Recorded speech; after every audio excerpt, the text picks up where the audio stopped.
विद्वत्वंच नृपत्वंच नैव तुल्यम कदाचन स्वदेशे पूज्यते राजा विद्वान सर्वत्र पूज्यते। महापुरुष कहते हैं कि न चोर हरण कर सकता है, न चोर चोरी कर सकता है, न राजा अधिपत कर सकता है, भाई भी जिसका बंटवारा नहीं कर सकता, बोझ भी नहीं है, खर्च करने पर घटती नहीं बल्कि बढ़ती है। विद्या, ज्ञान, भगवत तथा ऐसी ही संपत्ति है। विद्वानों की सब जगह पूजा होती है। विद्वता और राज वैभव इन दोनों की तुलना कदापि नहीं हो सकती है। राजा तो केवल अपने देश में ही सम्मानित होता है, किंतु विद्वान का सम्मान सर्वत्र होता है। जिसके पास विद्या ज्ञान रूपी संपत्ति होती है वह सदैव हर जगह पूजनीय रहता है। विद्या ज्ञान को प्राप्त करने के लिए नियमित स्वाध्याय किया जाना आवश्यक है। पढ़ाई जीवन में कभी खत्म नहीं होती है। देव श्री गौरी शंकर मंदिर हटा में चल रही श्रीमद् भागवत महापुराण कथा का श्रवण करने भक्तों का अंतिम दिवस की कथा में हजारों की संख्या में उमड़ा जन सैलाब। यह बात देव श्री गौरी शंकर मंदिर में चल रही श्रीमद् भागवत महापुराण कथा के अंतिम दिवस की कथा में श्री बागेश्वर धाम सरकार ने अपने मंगल प्रवचन में कही। उन्होंने कहा कि जो प्राप्त है वही पर्याप्त है। सुख संपत्ति वैभव जो भी मिला है वह भगवत कृपा माधव का प्रसाद माने, क्योंकि चिंता ऐसी डाकिनी है जो इंसान का कलेजा काट देती है। इस पर डॉक्टर की दवा भी काम नहीं करती है। उन्होंने सुदामा प्रसंग सुनाते हुए कहा कि सत्य का उपासक सदैव मुस्कुराता है। सुदामा का जीवन बहुत ही संयत था। ईमानदारी सदाचारी को अपने जीवन में अपनाया। उनका सदैव उद्देश्य रहा हम माधव के और माधव हमारे रहे। सुदामा का चरित्र करुणा से भरा रहा। दोस्ती की मिसाल आज भी कृष्ण सुदामा की मानी जाती है।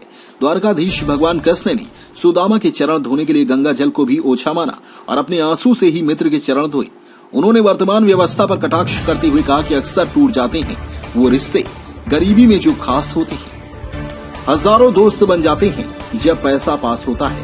लोग अमीर आदमी के घर लाखों रुपए के उपहार ले जाते हैं, लेकिन गरीब के घर उसका ही खाकर आ जाते हैं। बड़े को कोई नियम नहीं होता है, नियम को केवल गरीबों के लिए होते हैं। यदि मानव होकर मानव के काम ना आ सके तो यह जीवन किस काम का है। गरीब को तो कोई अपने घर का बुलावा तक नहीं भेजता है। पैसे वालों के तो गलत कार्यों पर भी पर्दा डल जाता है।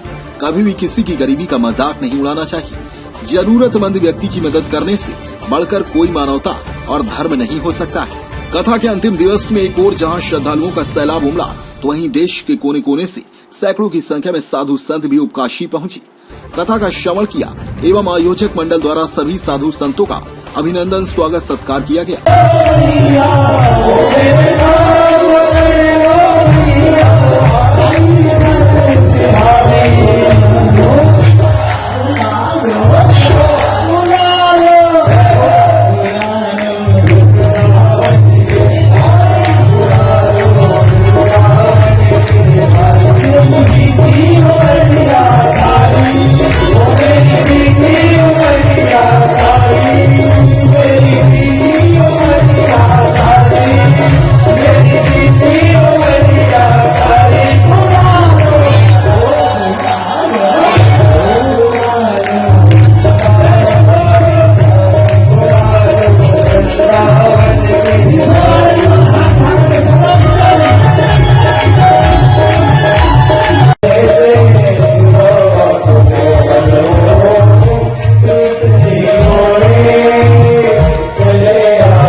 ये पादुका है, पगड़ी नहीं, न जाने कहाँ पे है।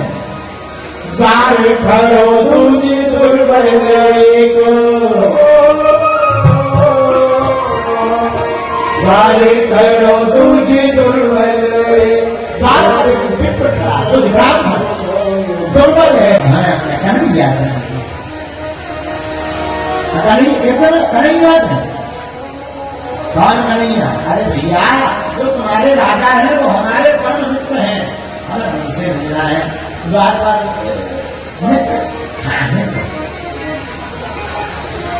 नीचे से ऊपर तक देखो सुदामा जी की तरफ, पाँव में पादुका नहीं, सिर पर पगड़ी नहीं, तन में ठीक से वस्त्र नहीं, शरीर झुका हुआ, छाइयां बनी हुई, आंखों में काला पन छाया, होंठ सूखे हुए। बताओ भगवान, हमारे इस पानी की मित्र बताए। संतन की महिमा बढ़ाओ, ब्राह्मण की महिमा बढ़ाओ, वेद की महिमा बढ़ाओ, टूटे भरे भगवान हो जी आओ करें। हेडलाइन पर छपेगा छाप हो गया। हम तो हमेशा बोलते अभी सूरज नहीं डूबा, जरा सी शाम होने लगी।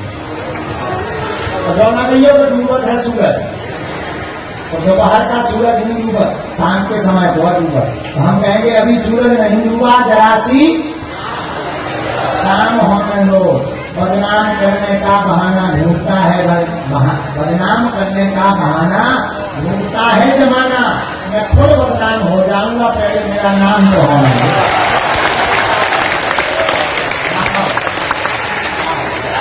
अपने आसपास की हर छोटी बड़ी खबर देखने के लिए हमारे चैनल पुलिस ब्यूरोक्रेट्स न्यूज को बेल आइकन दबाकर सब्सक्राइब करें, जिससे आपको हर खबर समय से मिलती रहे। अधिक जानकारी के लिए हमसे संपर्क करें। हमारे कॉन्टैक्ट नंबर हैं 9039011886 एवं 9770229999।